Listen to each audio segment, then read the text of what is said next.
Hello. Back in the autumn of the year I sowed some spring cabbages that I'd been given. Popped them into a raised bed. I'm going to cut you to some video now. It's only a short clip that'll bring you right up to speed with what we're going to do today.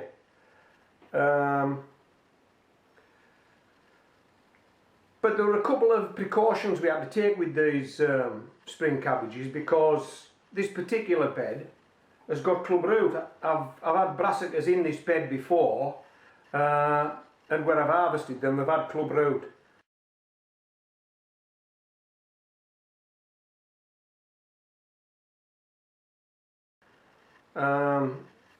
So I'm taking some precautions that might limit the clubroot's ability to affect the spring cabbages that I've just planted. Okay. If you watch the video first, then come back to me, then we'll talk a bit more. This is what we're going to transplant them up into. Well, I can't tell what you're seeing, but the white specks in there, that's garden lime, and I've also mixed it into that compost as well.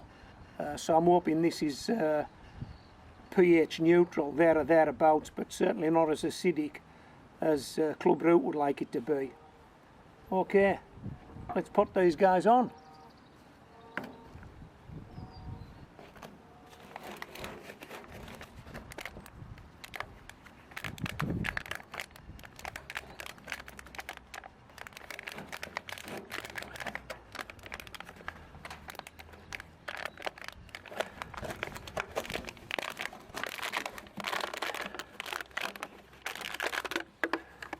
We've dumped them unceremoniously into the barrow.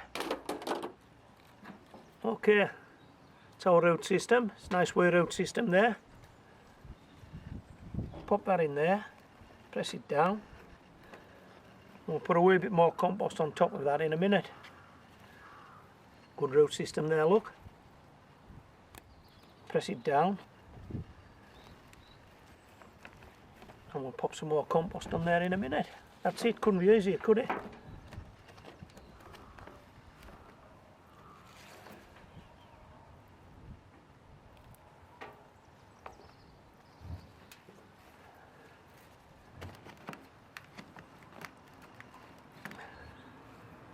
Okay, so I'm going to give these guys a while to fill these pots with roots, and then we'll transplant them into the raised bed.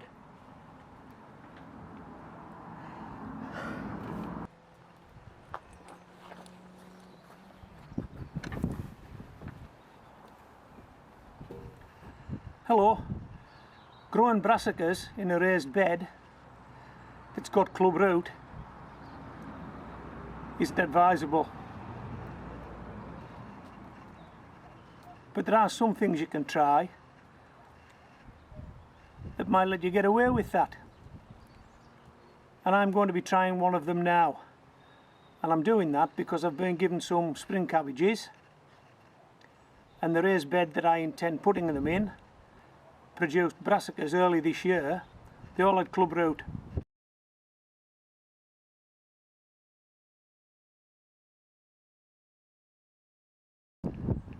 So on the face of it, this is bound for failure, but I would like a challenge at homegrown veg. So we're going to give it a shot, and I'm going to show you a trick that I'm going to be using. Let's see if it works. I've taken out 6 planting holes in the raised bed, and this is the soil from those holes in this 10-inch bucket. Okay, so this soil is representative of the soil in the raised bed. What I'm going to do now is I'm going to do a pH test on this soil. I have been trying to modify it with some garden lime to try and get it up near a neutral pH, 7 pH. So let's see where we are.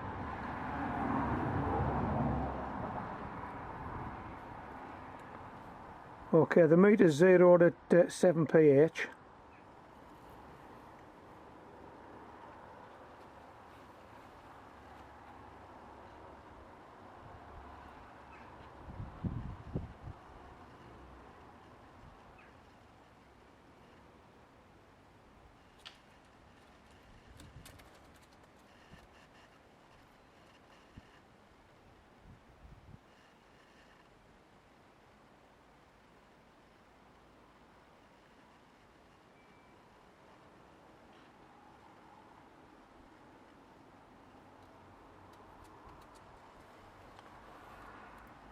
So the first reading is settling out at between 6 and 6.5.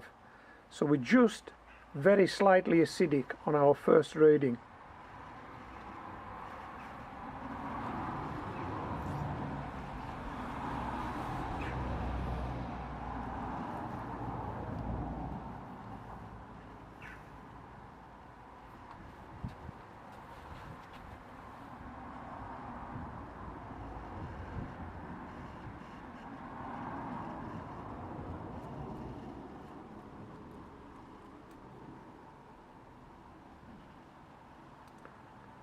You'll notice the backlight has gone out on the pH meter, but it doesn't mean it's stopped reading. It's still actually working, and it may actually be better for you to see the reading.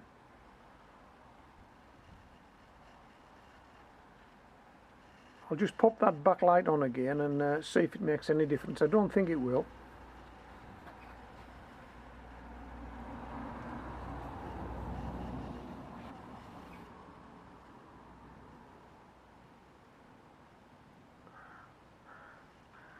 No, we've got a reading of 6.5, so again very slightly acidic, so we're nearly up to that 7 pH that we were chasing, trying to get it to a neutral position.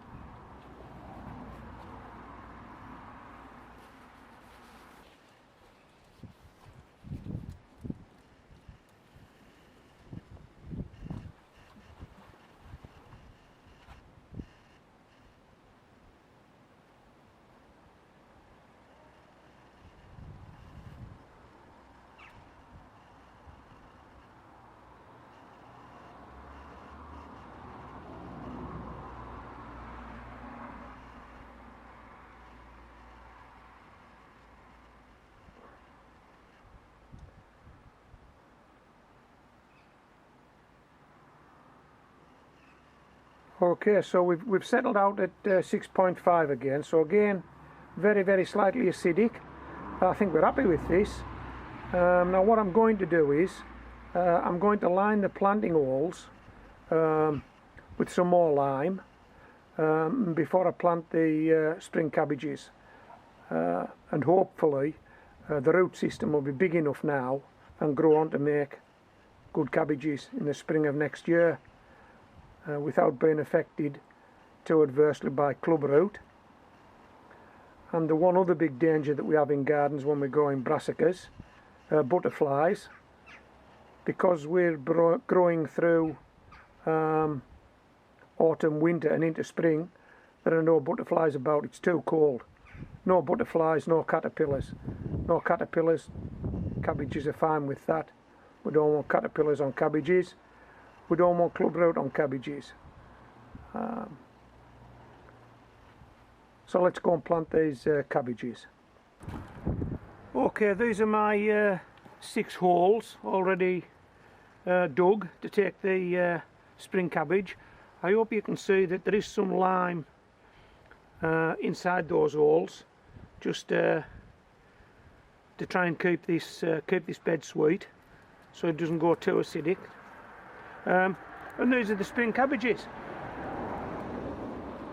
Let's take one out and see what it looks like. Now I'm hoping that there's a bit more root on this spring cabbage than there was the last time I looked. Oh yeah, look, yeah, there are roots right to the bottom of this pot now. So we'll just sit that in that planting hole like that, and then we'll do the same for the rest of these cabbages. Excuse me, Molly, please. Excuse me. Thank you.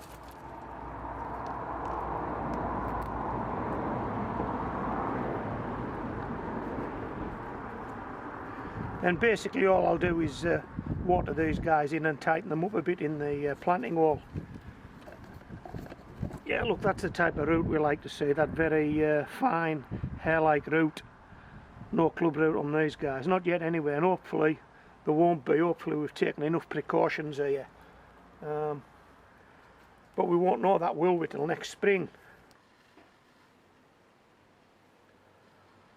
Okay, so I hope I explained well enough in that short clip of video. Perhaps not, but I'll just go over it again because it's important. if clubroot is known to be present, try to give plants a head start by growing them in healthy soil to a larger than normal size before planting out, or as transplants in pots of at least 3.5 inch diameter, so that they begin growth in the affected soil with a larger than usual healthy root system. Well, I think you saw me do that in those yogurt cartons. They were at least 3.5 inch diameter. There was a good root ball there, and the soil in there, in the pots that I used, was soil that was commercially available. It was bought in a bag, and all commercially available soils and composts have gone through a sterilisation process. So we would conclude from that if there were any bacteria in that soil or compost, that it would have been killed by that sterilisation process. So we have healthy plants in healthy soil with a big root ball. Okay, now we also know that clubroot thrives in acidic soils. So we wanted to raise the garden soil pH to a higher alkaline level. In fact, we wanted it not to be acidic, but to be either neutral or alkaline. Well, I think you could see from those tests, 6.57, it was as near as neutral as I could get it, even with the addition of some garden lime. But I've added more lime since then, and I may need to add some more lime again, but we're going to go out and check that shortly. And one other thing I don't think I've mentioned is that at temperatures below 17 degrees C, the growth of clubroot at all its stages of its life cycle is inhibited. So clubroot likes it to be, the soil to be warmer than 17 degrees C. Well, we're now in December in the UK, which is one of our winter months, and it's significantly below 17 degrees C. So whatever clubroot there is in that bed, it will not be active at this point in the growing cycle of those spring cabbages.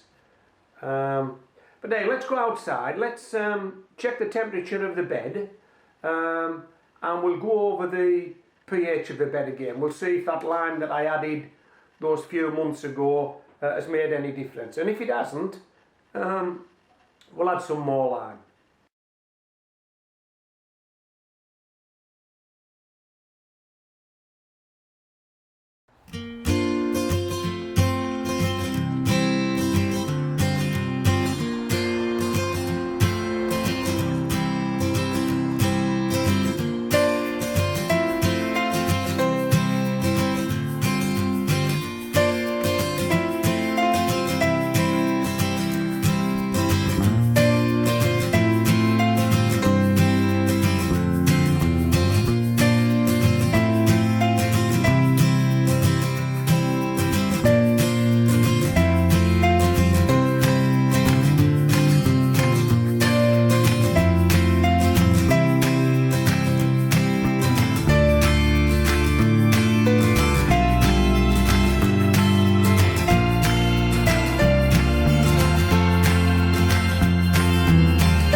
Okay, well I think you can see that the spring cabbages are looking quite healthy. They're all 6 are still there.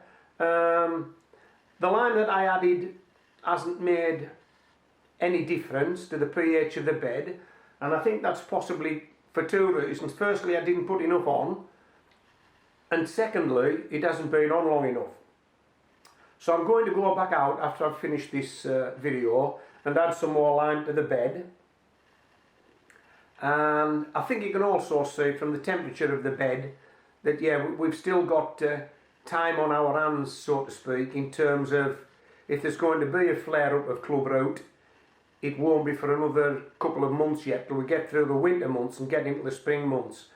But I'd like this to be a success because it is my intention to grow brassicas through the spring and summer months in that raised bed. But it's worth remembering, these 3 precautions are not a guarantee that you will not get clubroot, but they will have improved your chances of avoiding it.